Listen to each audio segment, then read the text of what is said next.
జై శ్రీరామ్ అండి. విజయారెడ్డి గారి కేసు గురించి అయితే అందరికీ తెలుసు కదా. తను లేకపోతే తన పిల్లలు ఏమైపోతారో అన్న భయంతో నాతో పాటు పిల్లల్ని కూడా తీసుకొని వెళ్ళిపోతున్నా అని చెప్పి ఒక పేపర్ మీద రాసి అయితే ఆ పని చేశారనమాట.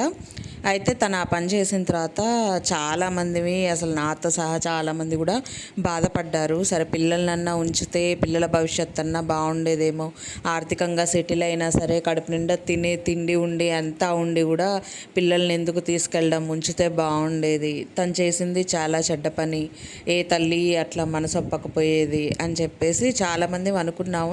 నేను కూడా అనుకున్నాను, ఎందుకు తనకంతా ఇష్టంగా ఉండి తనకు జీవితం మీద ఇష్టం లేకపోతే తనే ఏదన్నా చేసుకొని ఉండొచ్చు. కానీ పాపం పిల్లలు అంత ఏజ్కి వచ్చిన తర్వాత వాళ్ళ లైఫ్ మంచి ఫ్యూచర్ ఎందుకు దెబ్బతిండం అని నాకు కూడా చాలా చాలా బాధ అనిపించింది. ఒకవైపు కొంచెం ఇంకో రకంగా కూడా అనిపించింది, కొంచెం కోపంగా కూడా అనిపించింది ఆమె తీసుకున్న నిర్ణయం మీద.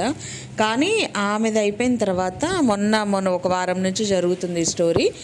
ఒక దగ్గర పంచ్ అనే ఒక కోతి ఉందన్నమాట. సో మీరు అందరు చూసే ఉంటారు, ఇన్స్టాగ్రాముల్లో యూట్యూబ్లలో చూసే ఉంటారు. అయితే ఆ కోతి పుట్టంగానే తల్లి దగ్గరికి తీసుకోలేదు ఆ కోతి పిల్లని. సో దగ్గరికి తీసుకోకుండా వెళ్ళిపోయిందనమాట. ఇంకా ఆ తర్వాత ఆ కోతిని ఏం చేశారంటే తీసుకెళ్ళి జూలో ఉంచేశారు. ఆ గవర్నమెంట్ అనేది జూలో పెట్టింది. జూలో పెట్టిన తర్వాత ఆ చిన్న కోతి పిల్ల, దానికి ఏం తెలుసండి, ఏ కోతిని చూసినా తల్లి కోతేమో అనుకొని పోయి దగ్గరికి వెళ్ళి కౌగిలించుకోవడము, ఆ తల్లి దగ్గర ఉండాలని చూడడము, ఆ తల్లి ప్రేమ కోరుకోవడము, అట్లా అక్కడ కనిపించిన కోతులన్నిటి దగ్గరికి వెళ్ళి ప్రయత్నించింది. అవన్నీ కోతులు ఏం చేశాయి, అసలు పోనీలే పాపం దగ్గరికి తీసుకోవడం కూడా మానేసి కొట్టడం మొదలుపెట్టాయి. కొట్టడము, దాని మీద రక్కడము, తర్వాత దాంతో గొడవపడ్డము, అరవడము, అది దగ్గరకు వస్తే నెట్టేయడము. అసలు చిన్న కోతిపిల్ల ఎంత మానసిక బాధ అనుభవించిందంటే అసలు అక్కడ వీడియోస్ చూస్తున్నంతసేపు నాకు కళ్ళల్లో నీళ్లు తిరిగాయి అన్నమాట. అరే ఏంటి చిన్న కోతిపిల్ల ఏమవుతుంది, అవి జంతువులైనా సరే ఇంత పక్షపాతం చూపించాలా అని చెప్పి నాకు చాలా బాధ అనిపించింది. అయితే ఆ జూ అధికారులు ఆ కోతి పేరు పంచ్ అని పెట్టారనమాట.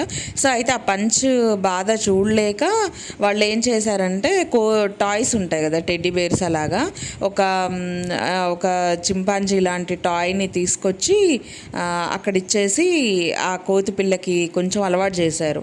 అయితే ఆ కోతిపిల్ల ఇంకా ఎవ్వరూ దగ్గరికి రానియక తర్వాత వచ్చినవి కూడా నెట్టేసి దాని మీద ఎగబడుతూ ఉండేసరికి ఇంకా ఆ కోతిపిల్ల భయంతో ఆ టెడ్డీ బేర్ దగ్గరకు వచ్చి, ఆ బొమ్మ దగ్గరకు వచ్చి బొమ్మనే వాటేసుకొని పడుకోవడము, అవి మీదికి వచ్చినప్పుడు అవి మీదికి దాడికి వచ్చినప్పుడు ఆ బొమ్మను అడ్డం పెట్టడము, అలా చేసేదన్నమాట. ఆ బొమ్మను చూసి మిగతా కోతులు కూడా ఇదేంటో అనుకుని కొంచెం దూరం జరిగేవి. అయితే ఇంకా తనను కాపాడుతుంది కదా ఆ బొమ్మ, ఇక అదే ఆ బొమ్మనే తల్లి అనుకొని ఇంకా కోతులు మీదకి వచ్చినప్పుడల్లా ఆ బొమ్మను అడ్డం పెట్టడము, తను ఎక్కడికి వెళ్తే అక్కడికి ఆ బొమ్మను తీసుకొని వెళ్ళడము, పడుకుంటే ఆ బొమ్మ ఒళ్ళో పడుకోవడము, ఆడుకుంటే ఆ బొమ్మతోటి ఆడుకోవడము, ఇంక ఇలా చేస్తుందన్నమాట. అసలు ఆ సన్నివేశాలు చూస్తుంటే నిజంగా అండి కడుపు తరుక్కుపోతుందన్నమాట. ఇంకా ఆ బొమ్మతో అది అలా ఆడుతున్నా కానీ మిగతా కోతులన్నీ కూడా హింస పెట్టేవన్నమాట. అంటే ఎప్పుడు కనిపిస్తే అప్పుడు దాంతో గొడవలు ఆడడము, దాన్ని నెట్టేయడము, ఇలా చేస్తూనే ఉండేవి. అలా చేస్తున్నా సరే మళ్ళీ పోయి పాపం ఆ బొమ్మ దగ్గరికి పోయి కూర్చునేది. ఇక ఆ బొమ్మతోటే ఆటలాడేది, ఆ బొమ్మ చెయ్యినే తల్లి చెయ్యి అనుకొని నోట్లో పెట్టేసుకునేది, ఆడుకునేది. ఇంకా ఏది చేసినా పడుకున్నా ఆ బొమ్మ మీదే పడుకునేది. అంత బాధగా అనిపిస్తుంటే మాకు అనిపించింది అనమాట, అయ్యో నిజమే కదా, అసలు మూగజీవుల్లో కూడా ఇంత పక్షపాతం, ఒక యూనిటీ అనేది వాటికి ఉన్నా కానీ నువ్వు నాకు సంబంధించిన దానివి కదా, కొత్త దానివి కదా అని చెప్పేసి నెట్టేసి చేస్తుంటే నాకు అనిపించింది, అయ్యో అసలు ఇంత పక్షపాతం మూగజీవుల్లోనే ఉంటే మనుషుల్లో ఉండదా? నిజంగా మనుషులు కూడా అంతే కదా. ఆ తల్లి, ఆమె విజయారెడ్డి చనిపోతూ కూడా పిల్లల గురించి ఇంత ఆలోచించిందా?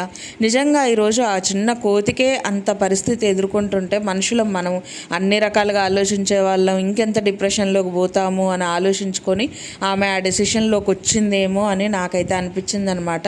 తను చేసింది ఇప్పుడు నాకు కొంచెం ఆ కోతి స్టోరీ ఎప్పుడైతే చూశానో, ఆ పంచ్ స్టోరీ ఎప్పుడైతే చూశానో కళ్ళారా, ఇంకా నాకు అనిపించింది నిజమే కదా ఇది.